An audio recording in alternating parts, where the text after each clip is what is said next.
Om Namah Shivaya. Lord Shiva, also known as Mahadev, is one of the most revered deities in Hinduism. भगवान शिव, जिन्हें महादेव के नाम से भी जाना जाता है, हिंदू धर्म में सबसे पूजनीय देवताओं में से एक हैं।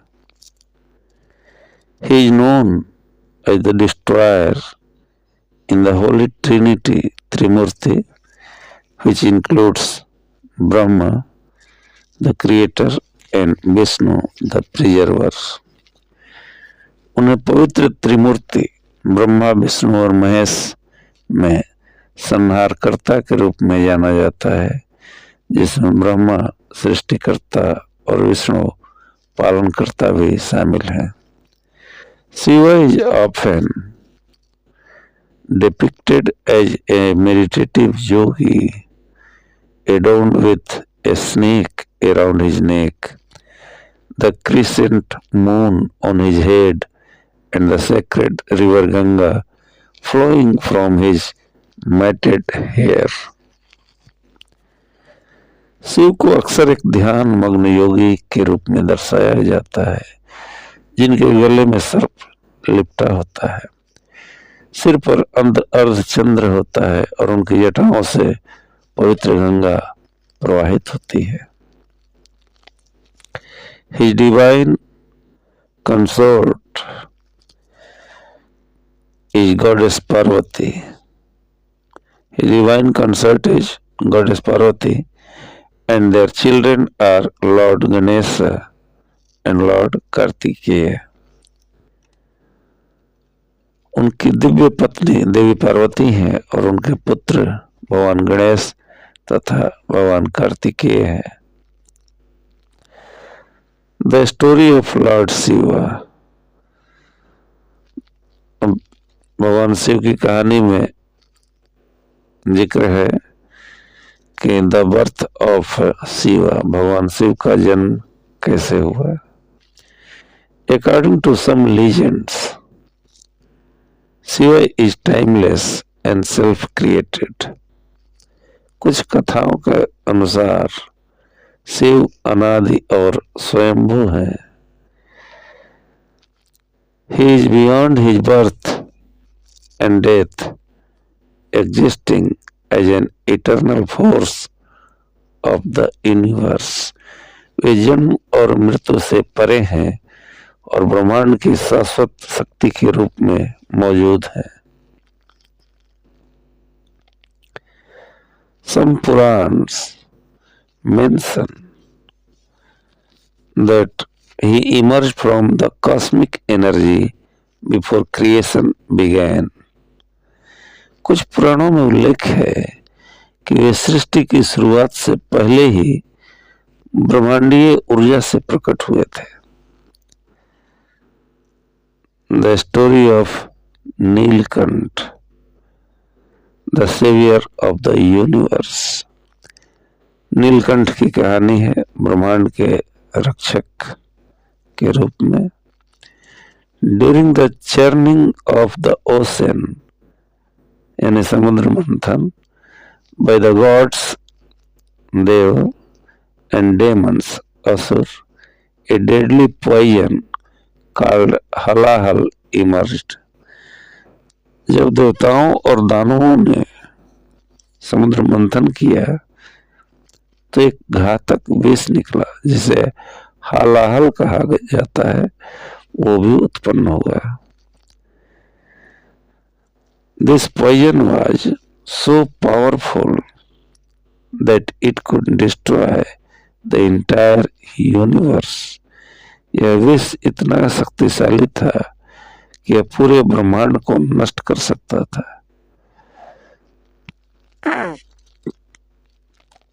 The gods and demons were terrified and sought help from Lord Shiva. देवता और असुर घबरा गए और भगवान शिव से सहायता मांगी। To save creation, Shiva drank the poison but did not swallow it. सृष्टि की रक्षा के लिए शिव ने विष पी लिया लेकिन उसे निगला नहीं।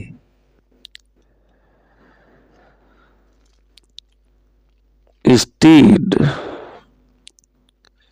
he held it in his throat, which turned blue due to its toxic nature. बल्कि उन्होंने इसे अपने गले में रोक लिया जिससे उनका गला विष के प्रभाव से नीला पड़ गया। This is why he is called Neelkanth, the one with a blue throat. इसी कारण उन्हें नीलकंठ यानी नीले गले वाला कहा जाता है। The marriage of Shiva and Parvati, Shiv और पार्वती का विवाह। After the self-immolation of Sati, Shiva withdrew from worldly affairs and immersed himself in deep meditation. यानी सती के आत्मदाह के बाद शिव सांसारिक जीवन से दूर हो गए और गहरे ध्यान में लीन हो गए। Meanwhile, a powerful demon named Tarkasur was terrorizing the universe and could only be killed by Shiva's son. इसी दौरान तारकासुर नामक एक शक्तिशाली असुर पूरे ब्रह्मांड में आतंक फैला रहा था और उसे केवल शिव के पुत्र ही मार सकते थे। The gods requested goddess Parvati, Sati reincarnation यानी सती का पुनर्जन्म, to win Shiva's love. देवताओं ने देवी पार्वती जो कि सती का पुनर्जन्म थे उनसे अनुरोध किया कि वे शिव का प्रेम प्राप्त करें। She performed severe penance and with the help of Kamdev, the god of love, she was able to bring Shiva out of his meditation. उन्होंने कठोर तपस्या की और कामदेव जो कि प्रेम के देवता हैं उनकी सहायता से शिव को ध्यान से बाहर लाने में सफल रहे। Eventually, Shiva and Parvati married and their union led to the birth of Kartikeya, who later defeated Tarakasur. अंततः शिव और पार्वती का विवाह हुआ और उनके पुत्र कार्तिकेय का जन्म हुआ जिन्होंने बाद में तारकासुर का वध किया। The story of Ganga's descent, मानी गंगा अवतरण की कथा। King Bhagirath wanted to bring the holy river Ganga to earth to cleanse his ancestors' sin. राजा भगीरथ पवित्र नदी गंगा को पृथ्वी पर लाना चाहते थे ताकि अपने पूर्वजों के पापों का प्रायश्चित कर सके। But Ganga's powerful descent would have destroyed the earth. लेकिन गंगा के वेग से पृथ्वी नष्ट हो सकती थी। So he prayed to Lord Shiva, who caught Ganga in his matted locks and released her gently, allowing her to flow peacefully. इसलिए उन्होंने भगवान शिव से प्रार्थना की जिन्होंने गंगा को अपनी जटाओं में समाहित कर धीरे धीरे उसे पृथ्वी पर प्रवाहित किया। द अर्धनारीश्वर फॉर्म माने अर्धनारीश्वर रूप Once goddess Parvati wished to be inseparable from Shiva. एक बार देवी पार्वती ने शिव के साथ अविभाज्य होने की इच्छा व्यक्त की. Granting her wish, Shiva merged with her, forming Ardhanarishwar, a half male, half female form, symbolizing the perfect balance of masculine and feminine energies. Shiv ने उनकी इच्छा पूर्ण कर ली और उनके साथ विलीन होकर अर्धनारीश्वर का रूप धारण किया, जो आधा पुरुष और आधा महिला का स्वरूप है, जो स्त्री और पुरुष ऊर्जा के संतुलन को दर्शाता है. द स्टोरी ऑफ त्रिपुरासुर's डिफीट, त्रिपुरासुर के वध की कथा. 3 पावरफुल डेमन्स तारकाक्ष, विदुन्माली और कमलाक्ष ने त्रिपुर नामक 3 उड़ने वाले नगरों का निर्माण किया.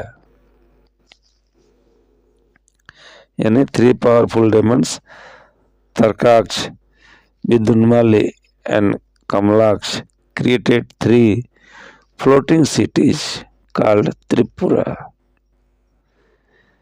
या त्रिपुर यानी 3 शक्तिशाली असुर तारकाक्ष, विदुन्माली और कमलाक्ष ने त्रिपुर नामक 3 उड़ने वाले नगरों का निर्माण किया. They could only be destroyed when aligned in a single line. इन्हें केवल तभी नष्ट किया जा सकता था जब वे एक सीध में आ जाएं. The gods sought Shiva's help. देवताओं ने शिव से सहायता मांगी. And with his divine arrow, और उन्होंने अपने दिव्य बाण से he destroyed the 3 cities in one shot. 3 नगरों के एक ही बार में नष्ट कर दिया. Earning him the title त्रिपुरांतक, जिससे वे त्रिपुरांतक, त्रिपुर के संहारक कहलाए. कंक्लूजन में है, यानी निष्कर्ष के रूप में कहा जाता है, Lord Shiva is a symbol of destruction and creation, meditation and power, simplicity and wisdom. भगवान शिव संहार और सृजन, ध्यान और शक्ति, सरलता और ज्ञान के प्रतीक हैं. His stories teach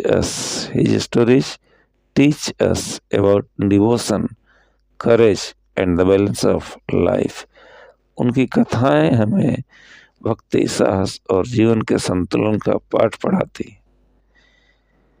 He is the ultimate protector and the source of cosmic energy worshipped by millions worldwide. वे परम रक्षक और ब्रह्मांडीय ऊर्जा के स्रोत हैं जिन्हें दुनिया भर में करोड़ों लोग पूजते हैं. आज इतना है.